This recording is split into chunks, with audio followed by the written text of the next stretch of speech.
Good morning guys. Happy New Year to all. Happy blessed New Year 2024. So ito guys ang aking handa ngayon. Magluluto ako ng bihon, vegetarian bihon.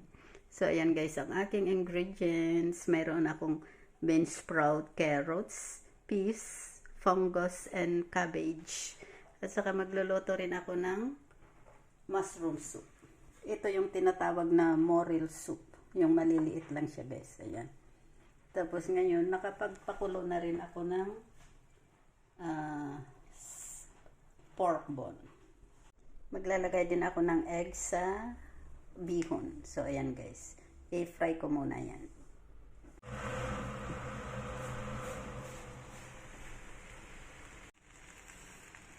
Ito na guys yung bihon na frinay ko kanina.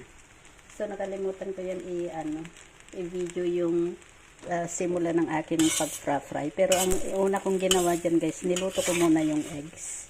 Frinay ko muna yung eggs.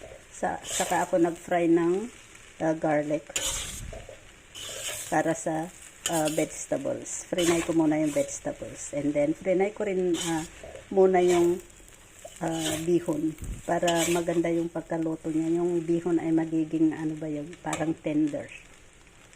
So, ayan guys.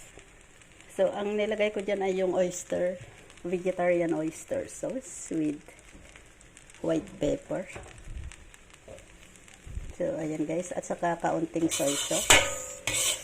Kasi vegetarian siya. Hindi pwedeng lagyan ng kung ano-ano. So, ayan guys. Try nyo itong ganitong luto guys ng vegetarian bihon. Napakasarap. So, ayan na guys. Ayan. So, ito guys.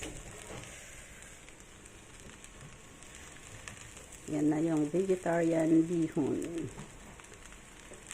So, ayan. Ready to serve na yan guys. So, thank you guys for watching.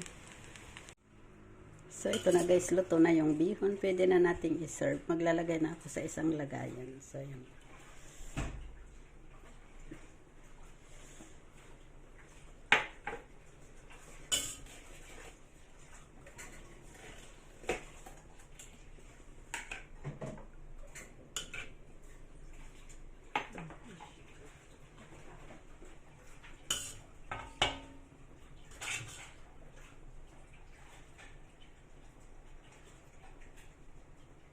So, yan na guys. Thank you for watching. Please don't forget to click like and share. Thank you. Bye-bye.